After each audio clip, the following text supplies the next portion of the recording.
On a day like today, when the news is light, one must ask themselves, what do I talk about now? And the answer is honestly extraordinarily simple. Dive headfirst into hot gossip, which is exactly what I'm going to do today. Now, granted, diving into the hot gossip means that I do have to talk a little bit more about Robert Downey Jr. And the news here is that it is leaked out what his paycheck is going to be for this return to the Avengers, along with the Russos, and what it's going to cost to bring them back and their stipulations for coming back. And I kind of want to dig into that a little bit because it made my eyebrows raise a bit. So let's go ahead and dig into it. Now, before we jump headfirst into the hot gossip, what I want to do is tell you to visit criticlist.com. Yes, you heard it right, criticlist.com, hence the name of our channel. We are an app and a website, so you can find us in the app stores as well, and we are an entertainment reviewing platform for talking about movies and television shows and just everything that you are consuming right now. So if there's anything interesting you've been watching or checking out, make sure to hop on Criticlist and drop a review for it and let us know what you think. Now, on to the gossip.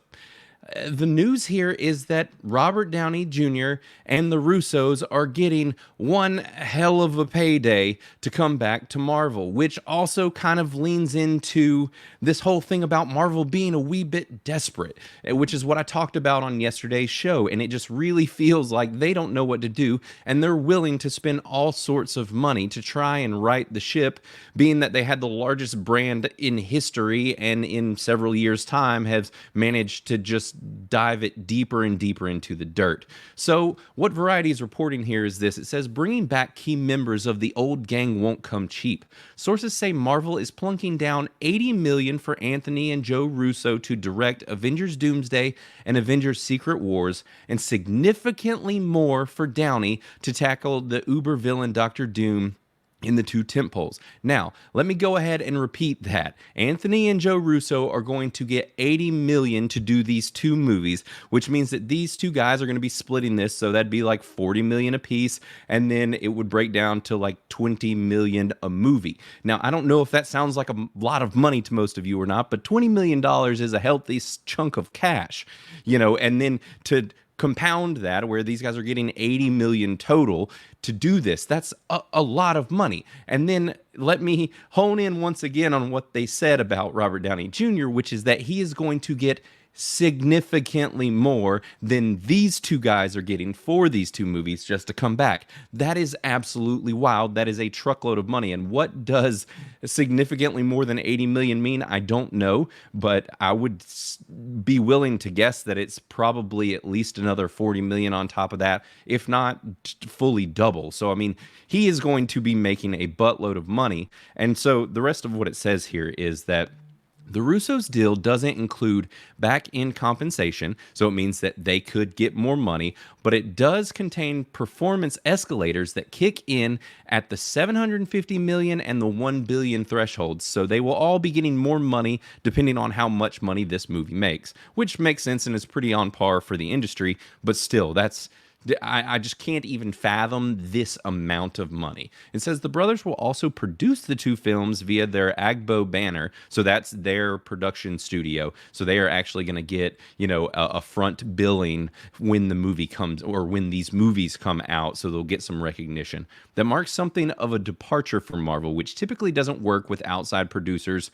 preferring to keep the team in-house. So normally they just work in-house versus going to be working with Agbo's people. And it says, according to one knowledgeable source, Downey is by far the highest paid member of the Marvel Cinematic Universe, and has pulled down between 500 million and 600 million over the course of 4 Avengers movies, 3 Iron Man outings, and cameos in The Incredible Hulk, Captain America Civil War, and Spider-Man Homecoming.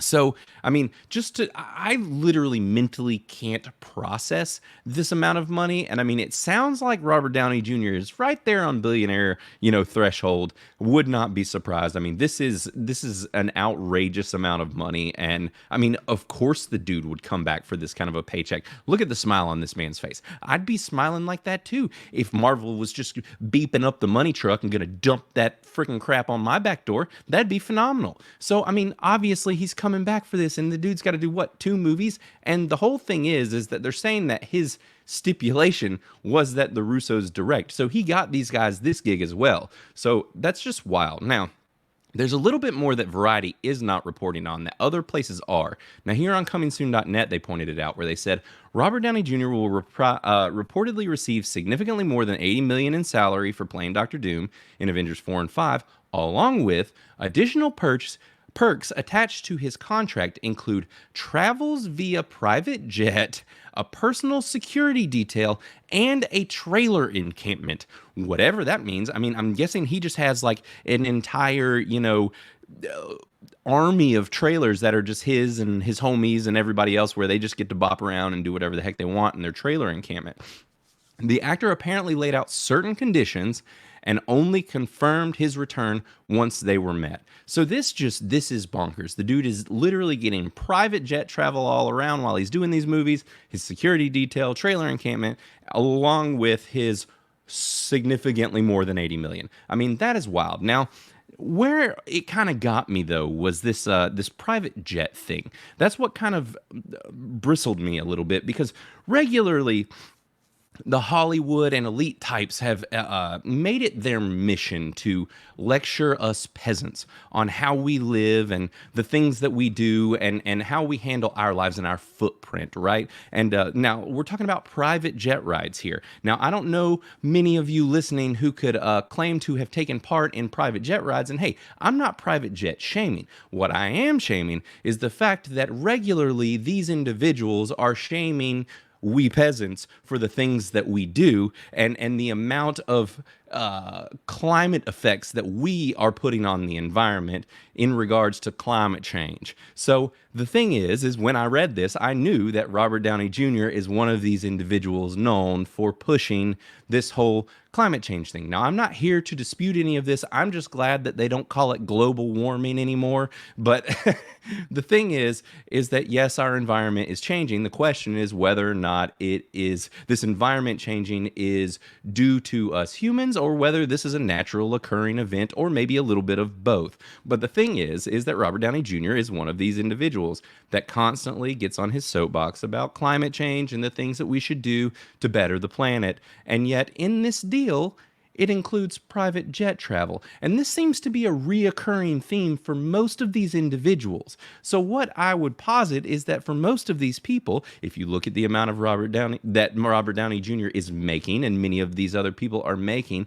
like it or not, when you have this much money, you need to find things to do with it. Because if you don't, then the government will take it. So why not make yourself look like a humanitarian, make the world a better place, and, move on with your life and keep your gajillions of dollars and help the world a little bit in the process. But the whole thing is just that when things like this come out, I just find it really interesting that the media doesn't point out the hypocrisy. And the reason is because the media is also taking part in this hypocrisy. They just love to shame the rest of you for all of your failures and the damage that you do to our poor planet. Granted, it's really not you that's doing the damage, because the damage done by this private jet, if it is everything that they crack it up to be, is far worse than anything that you could do in your entire lifetime driving your car to work or to get the things done, toting around your children to school. So I don't know. This rubbed me a little bit of the wrong way. And listen, this isn't hate on Robert Downey Jr. I like him. I think he's a phenomenal actor, but it just reminds me that sometimes these people just kind of need to be put in their place a little bit and told to maybe just shut up, sit down, and play pretend for money, So I don't know. This was just something that was on my heart a little bit today that I wanted to talk about when I saw that Robert Downey Jr. was demanding private jet rides along with his substantially more than $80 million. So this is my take on the hot gossip for today. It's been a regular old blasty blast, and hopefully tomorrow it won't just be gossip for you guys. I'll have a little bit more exciting news for what is happening in the entertainment industry. So if you do want to know the news that is happening in this world and in the entertainment industry, but don't want to hunt it all down, then make sure to go ahead and subscribe, like, follow, comment, all that fun stuff to Criticlist Cast, and obviously visit criticlist.com too. And until then, I will see you guys back here tomorrow.